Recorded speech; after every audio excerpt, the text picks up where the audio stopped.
চায়ের কাপের ভেজানো বিস্কুট আমাদের একটাই শিক্ষা দেয়, কারোর প্রতি এতটাই ডুবে যাওয়া ঠিক না যেন নিজেকেই ভেঙে পড়তে হয়। আসসালামু আলাইকুম, আশা করি সবাই ভালো আছেন। আবারও নতুন একটা ব্লগ ভিডিও নিয়ে হাজির হয়ে গেছি আমি কিয়া আপনাদের মাঝে। তো ছুটির দিনে তো মহিলাদের ব্যস্ততার কোনো শেষ নেই, মহিলাদের কোনো ছুটি নেই। কিন্তু কি শুক্রবার, কি মেয়ে দিবস, কি নারী দিবস, কোনো দিবসে মহিলাদের ছুটি নেই। মহিলাদের কোনো কাজের থেকে ছুটি নেই। দেখা যায় যে অনেক সময় ঘুরতে গেলেও সেখান থেকে এসেও কিন্তু রান্নাবান্না করতে হয়। তো কি আর করা, আমাদের তো করতে হবে। আমরা যেহেতু গৃহিণী, আমরা যেহেতু মা, বাচ্চাদের জন্য করতে হয়। ছুটির দিন ছিল, আমার হাজব্যান্ড বাজার করতে গেছিলো। তো বাজার করে ফেরার পথে দেখেন আমি বলেছিলাম 1 কেজি খেজুর নিয়ে আসার জন্য। তো 1 কেজি খেজুর আনার কথা বললেও সে একেবারে 1 প্যাকেট ধরে নিয়ে আসছে। এখানে সম্ভবত 3 কেজি বা 3.5 কেজি হবে হয়তো। এত খেজুর আনার পরে আমি একটু প্রথমে রাগারাগি করলাম যে এত খেজুর কি দরকার, এত খেজুর তো আনার দরকার নেই। পরে বললো আনার যখন লাগবে 1 কেজি ফুরিয়ে গেলে তো আবার আনতে হবে, তো একবারে এনে রেখে দিলাম, এখন এগুলো খাও। আর খেজুর তো বাচ্চাদের জন্য খুবই উপকারী। আমি যেভাবে খাওয়াই, আমার বড় ছেলে তো এমনি খায়, ছোটো ছেলে এমনি খেতে চায় না, শুধু খেতে চায় না। তো ওকে দুধ ভাত দিয়ে মেখে খেজুর দিই, ওইভাবে দিলে বেশ খাই। তো যাই হোক, খেজুর আমরা সবাই মোটামুটি খাই, যার জন্য লাগেও বেশি। এখন আমি এই যে খেজুরগুলো প্যাকেট করে নিচ্ছি, আর কি বয়ামে ভরে নিচ্ছি প্যাকেট থেকে। তো আসলে কি হয়, দেখা যায় আমার হাজব্যান্ডকে দিয়ে আমি খুব একটা বাজার করে না, ওকে যা কিনতে বলি একটু বেশি বেশি কেনে। তো যেহেতু বেশি এনেছে, এখন এই খেজুরগুলো বাইরে রাখলে দেখা যায় নষ্ট হয়ে যাবে যদি অনেক দিন থাকে। আর বাইরে রাখলে 1 মাস মতো ভালো থাকবে, কিন্তু ফ্রিজে যদি রাখি তাহলে 6 মাস কিন্তু ভালো থাকবে নর্মালে যদি রাখা হয়। যার কারণে আমি বয়াম ভরে ফ্রিজে রেখে দিলাম। আর যেগুলো খাওয়ার জন্য বাইরে রাখলাম, এটা ফুরিয়ে গেলে আবার আমি দেখা যাচ্ছে ওই বড় বয়াম থেকে ঢেলে এই ছোটো বয়ামে রাখবো, তার জন্য এখানে রেখে দিলাম। তো বাচ্চারা হাতের কাছে থাকলে দেখা যায় একটু ঘন ঘন খেতে পারে, আর দূরে রাখলে বা অন্য জায়গায় রাখলে খেতে চায় না, আলসেমি করে।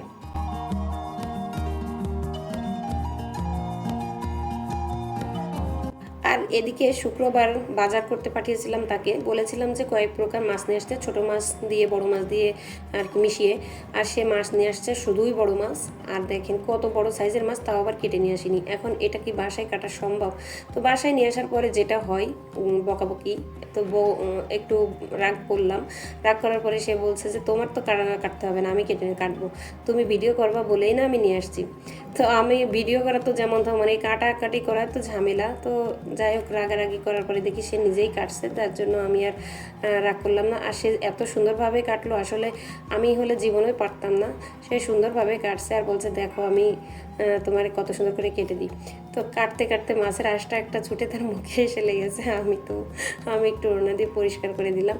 তো এত বড় মাছ আসলে বাসায় কাটা কিন্তু খুবই ঝামেলা। আর বাইরে ওরা যারা কাটে তারা কিন্তু খুব সুন্দরভাবে কাটে। দেখেন সে কেটেই ফেলেছে আপনাদের দেখানোর জন্য যে পুরুষ মানুষ আসলে চাইলে সব কিছু করতে পারে।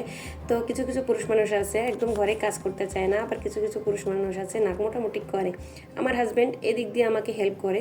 তো দেখেন ও কিন্তু সব কিছুই পরিষ্কার করেও দিচ্ছে। আমি যখন পরিষ্কার করতে যাচ্ছিলাম সে বললো যে আমি এক হাতে পরিষ্কার করে দিচ্ছি, তুমি যে আর কি রান্নাটা বসাও। আমি কিন্তু ওদিকে রান্না বসিয়ে দিয়েছি, আর ওইদিকে মাছগুলো ধুয়ে দিচ্ছে। আর আমার ব্যালকনি যারা দেখেনি নতুন, দেখেন আমি ব্যালকনির সাথে কিন্তু মাছ ধোয়ার জন্য, মাছ মাংস ধোয়ার জন্য একটা জায়গা করে রেখেছি। এতে করে রান্নাঘরে আমার এই মাছ মাংস ধোয়া লাগে না, যার কারণে মাছের যে আষ্টা গন্ধ, একটা বিশ্রী একটা গন্ধ হয়, মাংসের একটা গন্ধ হয়, এটা আমার রান্নাঘরে ছড়ায় না। এইখানে আমি মাছ মাংস সব কিছু কাটাকাটি করি আর ধোয়া পালাও করি, যার কারণে আমার এই রান্নাঘরে কিন্তু অতটা নোংরা হয় না।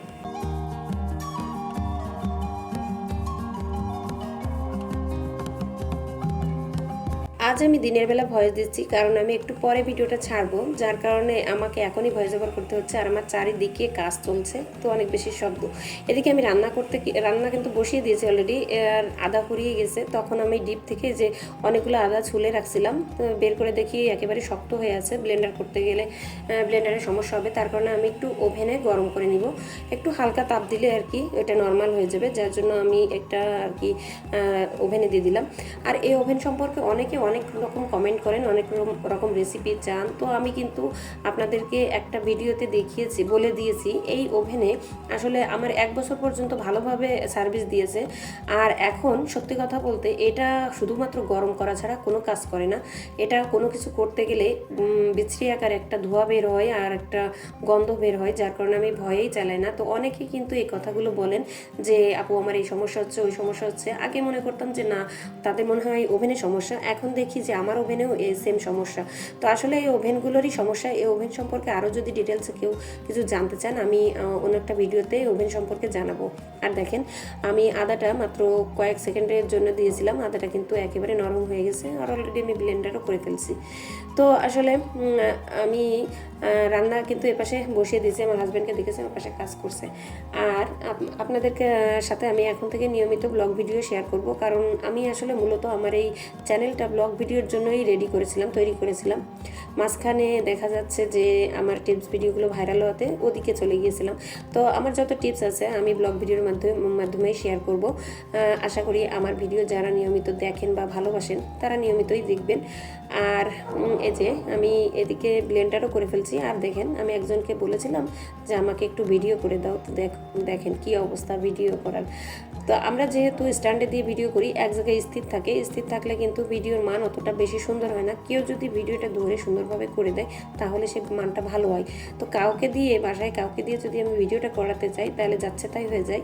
সেটা যে কোন পজিশনে চলে যায় আমি ওইটুকু চাইলে এডিট করে বাদ দিতে পারতাম, শুধুমাত্র দেখানোর জন্য যে আমরা গৃহিণীরা কত কষ্ট করে রান্নাবান্না কাজকর্ম সেরে কিন্তু ইউটিউবিং করি। তার মধ্যে ভিডিও আর কি করার সময় যে পজিশন আসে, আমরা যদি স্থির ক্যামেরায় মানে স্ট্যান্ডে রাখি তাহলে কিন্তু সুন্দর আসে। কাউকে যদি দিই যে একটু ভিডিও করে দাও তাহলে সে ভিডিওটা কি একটা অবস্থা করে দেয়। যাই হোক আমি রান্না বসিয়ে দিয়েছি, যেহেতু ছুটির দিন একটু মাংস পোলাও এগুলো করব। তো আমি সব রেসিপি আপনাদের সাথে শেয়ার করব না, আমি শুধু মাংসটা বসাচ্ছি সেটাই আপনাদের সাথে শেয়ার করছি। কারণ আসলে রেসিপি দেওয়ার মতো রান্নাবান্না আমি জানি না, আমি যতটুকু জানি নিজেদের খাওয়া দাওয়ার এই আর কি। তো সেইভাবেই আমি রান্নাটা করছি, শুধুমাত্র কিভাবে করছি সেটাই দেখাচ্ছি। তো হাতে মেখে এইভাবে, মানে হাতে মেখে তো না, হাত দিয়ে মাখছি না, হাতে মাখা বললে আর কি, সব রকম মশলা একসাথে ভালো করে মেখে যদি এটা প্রেসার কুকারে বসিয়ে দেওয়া হয় আমার কাছে কিন্তু বেশ ভালো লাগে। গ্যাসও সাশ্রয় হয় আর রান্নার স্বাদটাও কিন্তু মজা হয়। যেহেতু আমরা বাসা বাড়িতে থাকি, আমাদের চুলায় যাওয়ার কোনো সিস্টেম নেই, আমাদের কিন্তু এইভাবে রান্নাবান্না করতে হয়।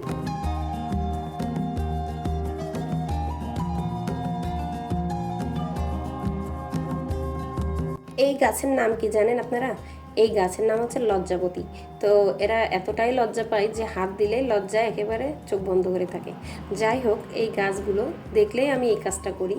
তো আপনারা কে কে এই ধরনের কাজ করেন অবশ্যই জানাবেন। আর এই গাছগুলো চেনেন কিনা, যদি না চেনেন দেখেন এই গাছে হাত দিলেই এরা একেবারে পাতা বন্ধ করে দেয়। তারপরে সেটা হলো রান্না তো শেষ হয়ে গেল, এখন খাওয়া দাওয়ার পালা। আমি রান্না শেষ করে অলরেডি টেবিলে দিয়েও দিয়েছি। এখন যেহেতু শুক্রবার সবাই একসাথে খাবো এরকম একটা পরিকল্পনা ছিল। তারপরে দেখবেন যে সবাইকে খেতে দিয়ে আমাদের কিন্তু খাওয়া হয় পরে। আর আমি যেহেতু রান্না শেষ করে গোসল করে নিই, এখনও আমি রান্নাটা শেষ করে ওদেরকে বললাম তোমরা খেয়ে নাও, আমি পরে খাবো, গোসল করব, নামাজ পড়বো, তারপরে খাবো। তো কী রান্না করলাম আপনাদের সাথে একটু শেয়ার করি। শুক্রবারের দিন একেবারে অল্প স্বল্প ব্যবস্থা, এখানে ছিল গরুর মাংস আর বুটের ডাল রান্না করা ছিল।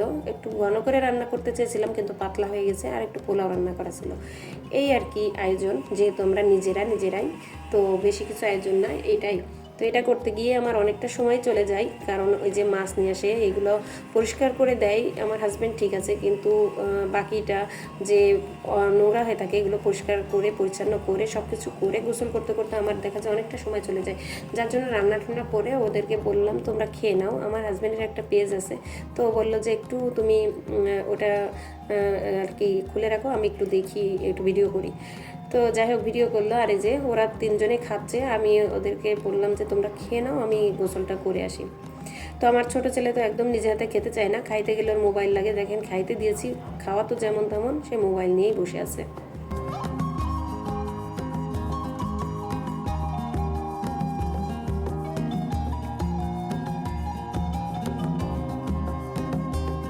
আর আর এই পরিবেশটা দেখেন কত সুন্দর একটা নির্মল পরিবেশ।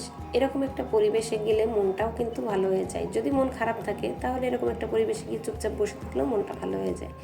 তো বন্ধুরা, এই পর্যন্ত এখনও যারা আছেন একটা লাইক দিতে ভুলে গেছেন, একটা লাইক দিতে পারেন চাইলে। আর যারা নতুন একেবারে আজকেই আমার ভিডিওটা ভিজিট করছেন তারা চাইলে আর কি সাবস্ক্রাইব করে পাশে থেকে যেতে পারেন।